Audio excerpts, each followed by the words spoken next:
Hello, so we're going to talk about a little bit about SASS now. So SASS stands for Syntactically Awesome Style Sheets. Okay. It is a CSS preprocessor and it's also an extension of CSS. And we'll get into what exactly that means now in here in a few. So why use SASS? It reduces repetition of CSS. Example that comes to mind as we're building like something, for example, like the Hawking College bookstore webpage, it's got those particular colors, for the Hawking College colors. And we happen to kind of keep looking for the color or find it or remember what the hex code was. What this will do, us using SASS and using variables for the particular orange, blue, and green, we only have to find the hex code once and apply it with that variable, and then we just call upon the variable. And so that's how it can reduce the repetition and the frustration and just, make things a little bit easier. So, and saves time and reduce errors. Style sheets are getting bigger, more complex, and difficult to maintain. Using SASS can help reduce all those errors and save some time. It has features that aren't available in existing CSS, like variables, nested rules, mix-ins, imports, inheritance, built-in functions. Don't think we're going to get through all of these in this particular week, but we'll be playing with variables, nested rules, and wanting to think mix-ins, maybe something else. So I have some snippets below, and we're going to be practicing this. But this is kind of introduction of what you're going to be seeing. So an explanation of the snippet below. In lines 3 through 5, 1, 2, 3, 3, 4, 5, 3, 4, 5, we declare a variable using the dollar symbol, and we can name our variable whatever we want. Of course, we want it to actually mean something. So BG colors, background color, and I use a hex code for badass. And then text color is black, and the font size is 18. Okay. Then lines 11 through 13 is we are 11 is background color. We're not writing out badass. We are just using the variable we use up here, BG color. Color of text color, again, we're not writing out black. We're just using the variable text color. Font size, we're not writing 18px. We're just using the variable font size. And you'll notice that there's dollar symbols up here when it's declared and down here when it's used. And what that does is automatically converts. We'll talk about the different files here in just a second, but I didn't grab it on here. This is a CSS file. This is a CSS file. But what this does is it automatically converts this into a CSS file of the body that you've been more familiar with, the body, background color, badass colors, black, and font size, 18 pixels. And what that does is produces this result on the HTML page. And we're going to practice this. But that's kind of what we're going to be doing. Creating a SASS file, which is a .scss extension. It's going to convert the stuff to a CSS. And this is an example of the effect it will have. So how SASS works. The browser doesn't under SASS code, so a preprocessor is needed to convert SASS to CSS. The preprocessor allows for transpiling. Here's a definition of transpiling. Basically, it takes the source code in one language and translates it to another language. And in this case, it takes a SASS and translates it to CSS that the browser does understand. It uses a .css extension, and now we're getting ready to go play with it. So I'm opening up in VS Code, and so I'm in where I wanted to be. So I'm in week 5. I got a folder named SASS, and I got a folder named practice or tutorial. Is what I want to be in. Yeah. Okay, I want to be in tutorial for this particular tutorial. So what I'm going to do is open up terminal, new terminal. And I want to make sure, if you can see the directory where I'm at, on my C drive, users, Pinwheel, desktop, HTML, CSS2, which is the folder, but I want to be in even more direct to where I'm at, which is week 5 and tutorial. So once you're in whatever you want to be in to have some organization, you would right click on where it says whatever the folder you're wanting and copy path.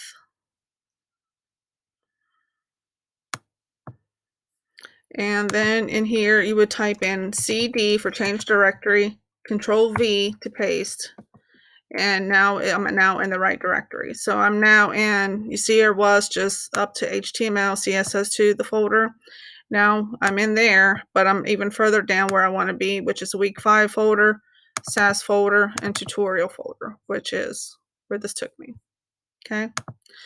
Now I'm going to create a .scss file. And again, I'm using this terminal here, and the command I'm using is touch, which touches the file, creates, I don't know, however you want to need. That's the command you use. And the file I'm going to be making that my .scss file, I want to name it styles.scss.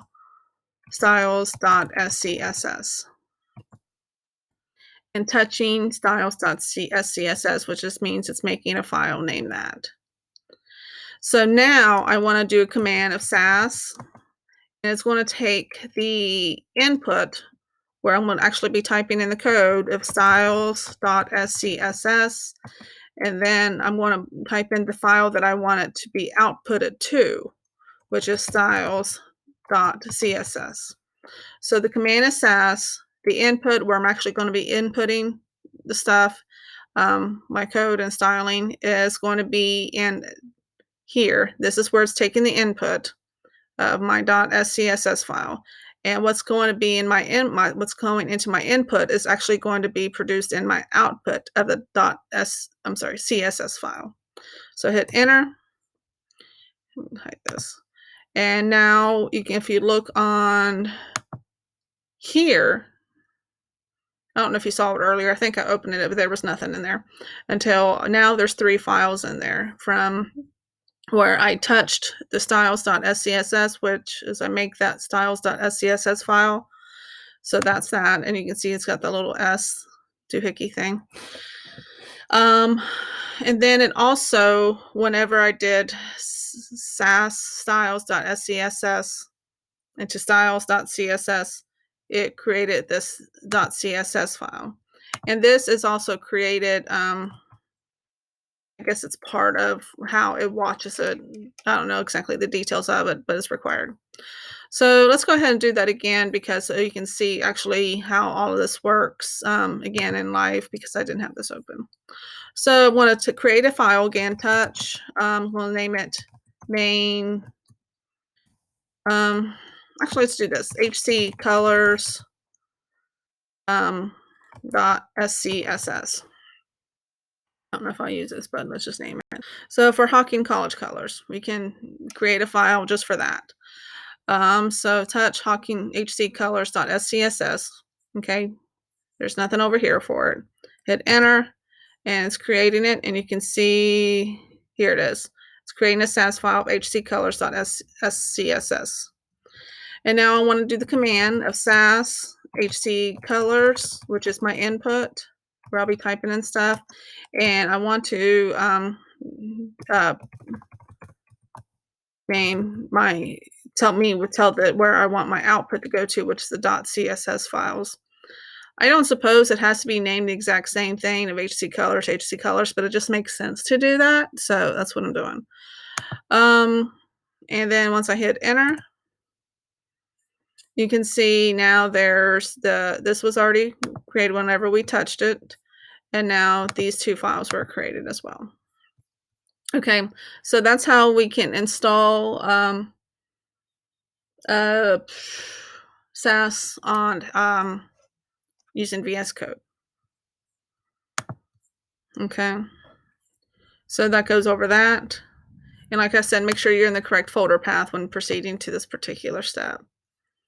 And that goes over the explanation of that. So now we're going to talk about nesting selectors. So the process of placing selectors inside the scope of nesting selectors basically is the process of placing selectors inside the scope of another selector. And a scope is any content that's in between the open and closing parentheses. So selectors nested inside the scope of another selector are the children.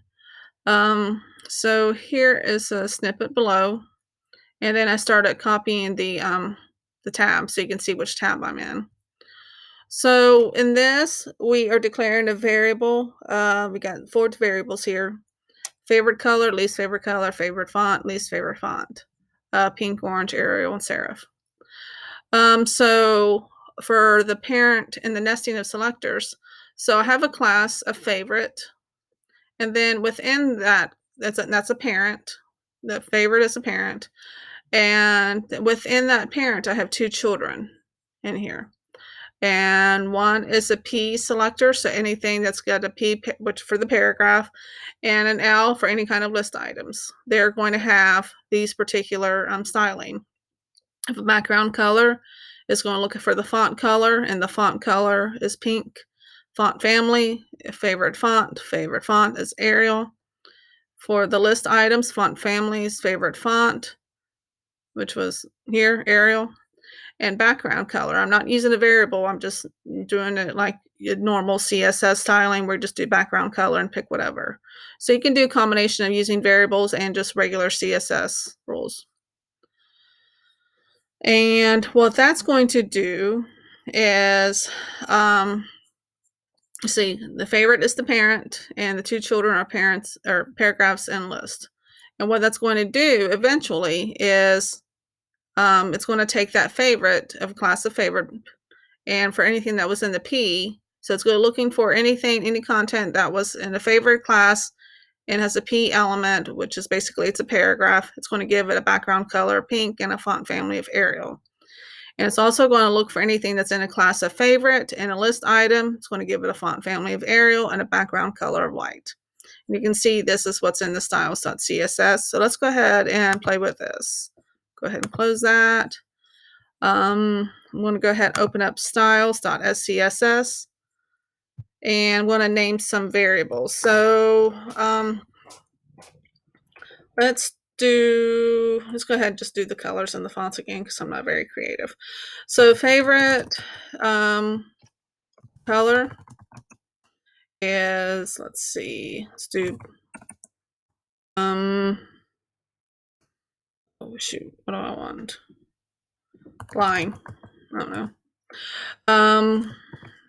Least favorite color, do blue, and then favorite font is Arial, and then least favorite, oopsie, not that one, font, let's do fantasy. I think fantasy, yeah. Okay. So I got 4 variables that I declared, and now I'm still in this .scss file. Let's go ahead and open this. Okay, so nothing's in here yet. Even if I save it, nothing's in here yet because it's going to be looking for the actual CSS stuff. So I want to do favorites. Let's do a class of favorites.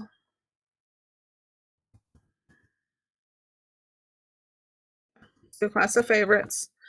And I'm doing, my first favorite is going to be talking about the color and the font. So anything that has a P tag, I have a paragraph. I want the background color, and instead of writing out lime, I just do favorite color. And then for, I can do just a normal CSS stuff, say 30 pixels. And then I can do a font, family, yeah. And I want to do favorite font. Okay. So now if I want to do some list items, I can do, let's see, background color. I can still customize it whatever I want. I want to do orange. I'm picking some ugly colors, but hopefully it'll be very contrasting. You guys can see it. Background color, and then font.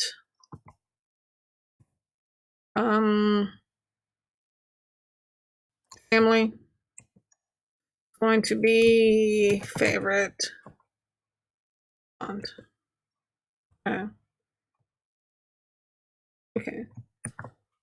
So if I look in my styles.css, if I got this right. Yep. So I have a class of favorites, and it's got anything that has a P tag in it, it's going to have these characteristics. And the other class of favorites, anything that's got an LI tag, list item tag, it's going to have these characteristics. So let's go ahead and open up an HTML file. So name it tutorial. No.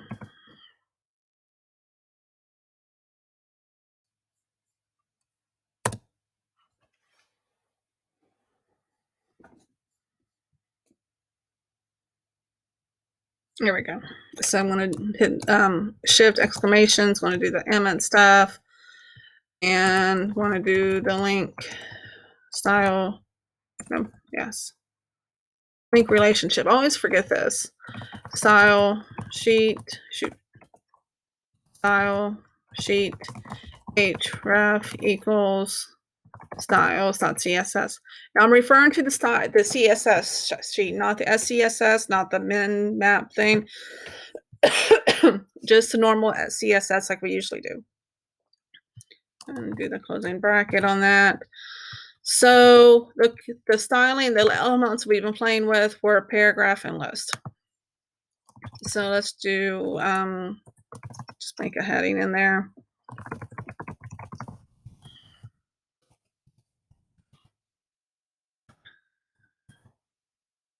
Okay, right click on it, open with live server, and practicing some SASS. Okay, it's black and white, normal, nothing's been really added to it yet.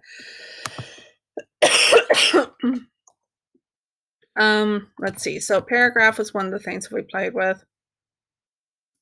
So this is where I talk about favorites. Okay, this one I talk about favorites and nothing's happening yet. What am I missing? Oh, the parent. Okay, favorites. Duh. So div class equals, what was it? Favorites, okay.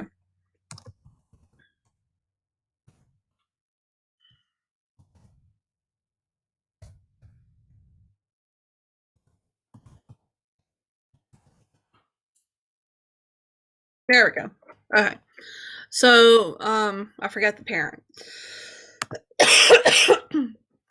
of that because it was only looking for P tags that were with favorites. Excuse me. Okay. And was that the only? Oh, list items. So I'm still in this favorite because that was my opening div and here's my closing div. So I don't need to do the favorites again for the parent. So I do list items. Oops. Me too. Actually open up a list. There we go. And it would be, I don't know, item 1. Let's put items like that.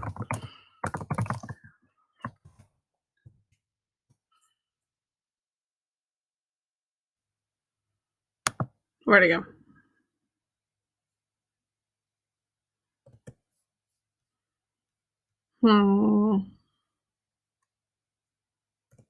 There we go. Okay.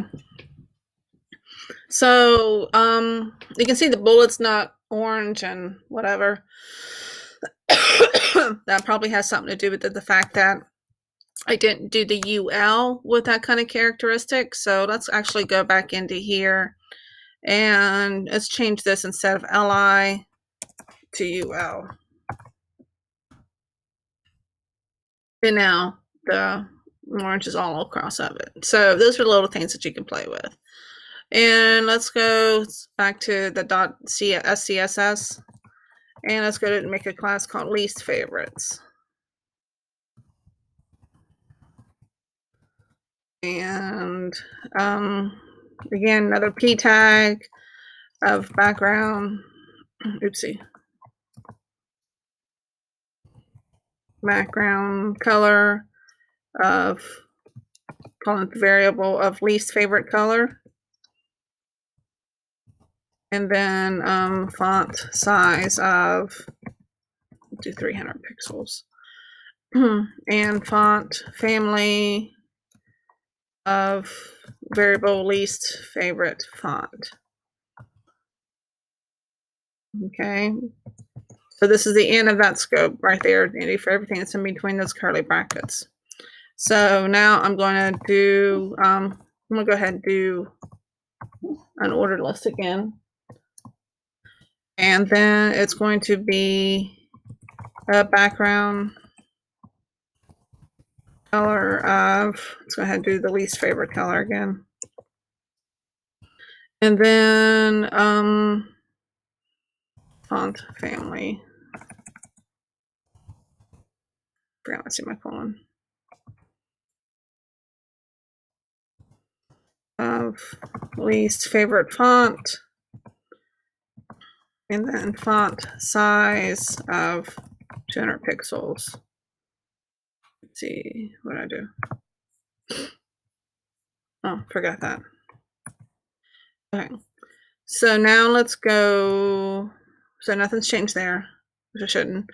And if I go to styles.css, all of that stuff that I just typed in for least favorite, same thing as we did for the favorites. It's got its own little, the parent of least favorites and a P and the UL. And this I changed to UL as well whenever we changed it back there for the orange thing. So now let's open up a new div of, because that div was already closed. But now we're going to open up a new div of class equals least favorites. And the P of this is where I talk about my least favorites. And if I open this up, oh yeah, that's 300 pixels. And then, okay, there we go. Let's make it smaller. 100. There we go. So you notice I did that change in the SCSS file, not the CSS file. It automatically captures it in the CSS file, and the browser reads it from the CSS file, which was connected through here in the HTML file. Okay, so now we got some, let's do some list items. So do unordered and do list item 2, list item 3. That's fine. And there it is. And my font is still big there, but you get the idea. But say, you know, my colors change. My favorite colors tend to change like the weather in Ohio, which is like every day or every hour. So say I'm now in a mood where my favorite color is like pink. Or I don't know, that's just pink.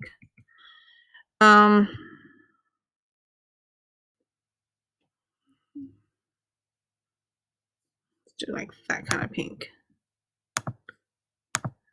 There we go. And least favorite color is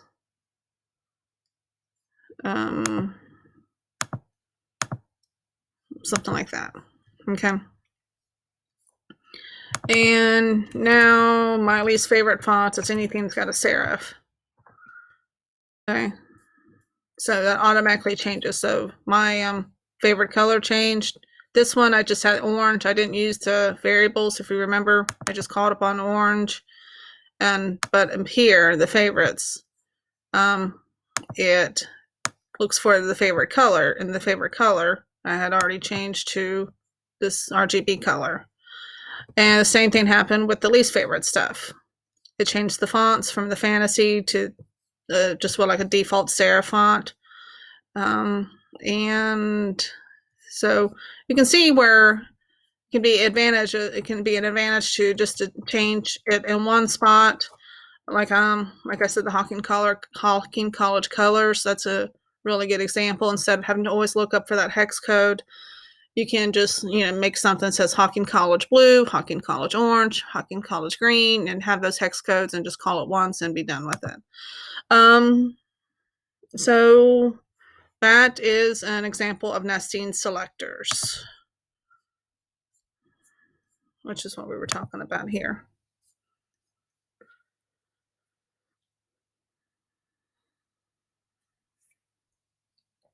Okay. And nesting properties. So another thing we can nest is actual properties. So like the font, how there's properties of font family, font style, font weight, whatever. It's a font dash something. Same thing with background dash color, background dash image, and whatever other ones are. So instead of writing font dash family, you can just do font and then family and whatever else. You'll see. So you have to have a colon after the property name. So you'll see here, like, again, we have a parent, and we have a font. There's font family and font size. And you notice down here, all we have is family and size. It's because the font and the colon is appending those two things together. Same thing with background color, and background image. So these are the children of the custom header parent. And you can see that's in the SCSS file. So that above SCS file automatically creates the CSS file below. So remember, it's got anything that was in the custom header parent has two children, a font and background. So with that, whenever we had font append family, it created a font family and it's calling upon fantasy, which is what we had here. So we were not using variables, we were just declaring whatever we want. And the same thing here, font size, we declared it up here. We can use variables, but we didn't in this particular example. And background color, background append, it's got the colon, a color, black, and the same thing with background image. We call it upon an image. All right.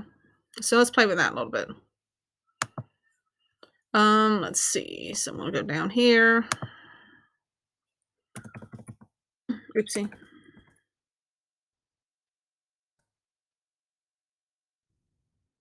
Let's do custom header again.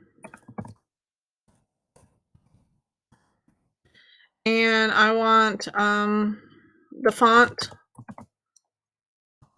Everything that has font is font family. Let's see. I'm just gonna do Arial. And then font, let's see. Weight. Can do 400 pixels. And let's shoot. Font. Oh, I'm messing up. Sorry. Okay. Well, if you're like me and don't always remember, like you're blanking on what to pick, you can type in font and then whatever it is that you're wanting to do. Style, quote. Sure. No, that's not what I want.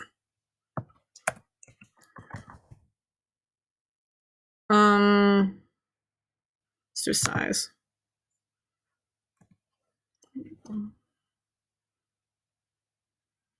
Let's see. Okay. So if you're like me and you don't always remember what you can do, you kind of be blank, just type in font what you're trying to do, and then you can take out that word font.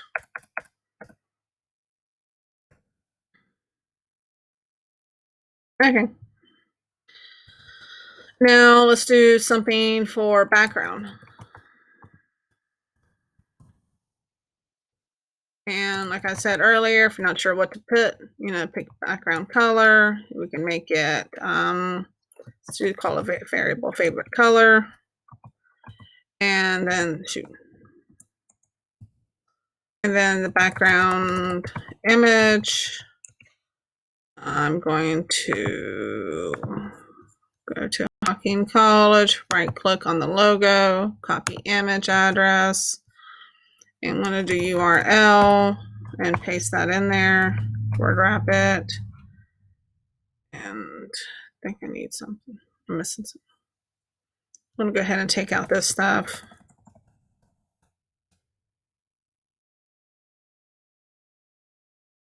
So it should just be back color and image. Okay, there we go. I think that's right. I know the colors are kind of funky, but I believe it's still right, so that's okay. So everything's going to be font family of Arial, font weight of 400 pixels, size 30 pixels. Background color is whatever my favorite color was, which is that RGB color right now. And the image is going to be pulling up on that URL from Hocking College webpage. So if I save that, let's look in my styles.css. So my custom header now has a font family of Arial, font weight of 400 pixels, font size of 30 pixels, custom colors, that, and you'll see the background image is that. So let's go ahead and go to our HTML page and put some stuff in here. I'll go ahead and comment this out just to get it out of my way.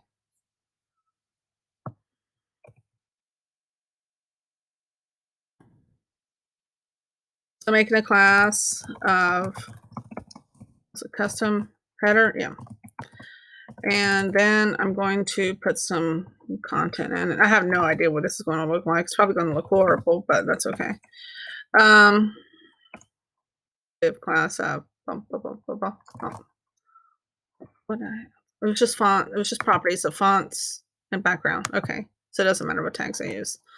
Let's do head 2 of this is a header. Let's see what this looks like. Okay, so that's kind of cool. Anyways, so this is header. It's got the background color pink. If I remember correctly, that file is a PNG file, so which is why, yeah, it's a PNG file. So which is why that you can see that color, even though there's an image on it. I didn't do anything really with the styling of the images, but you can see it looks like there's 3 different. It's tiled. Then let's see. Font size, font weight. Let's see. What happens if I change my font size from 30 to 300? It's not a 300, is it? Okay. So the background is tiled. Background image is tiled. I don't remember how not to make it tiled right now without looking it up, so I'm not going to worry about that. But anyways, you can see the image, its background color, and the font size and characteristics of it. So that's how you can nest properties, and all I had to do was remember font, and then whatever I wanted here.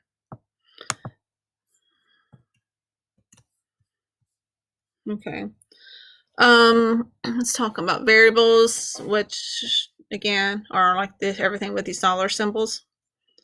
It allows you to assign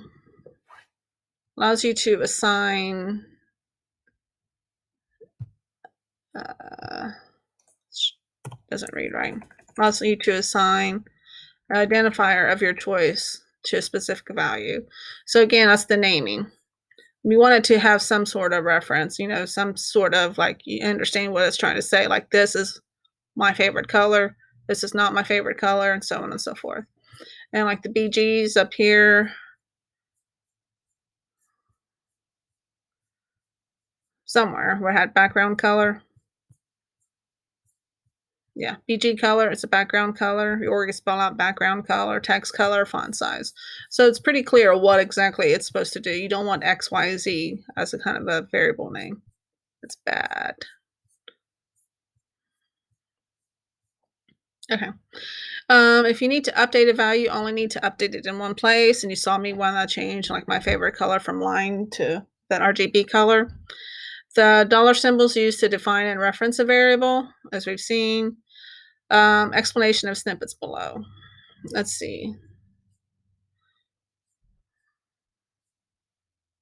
So we already did this. This was I changed my favorite color from one color to another, and it automatically goes into the CSS style sheet, and it automatically, is captured in the web page as it's produced.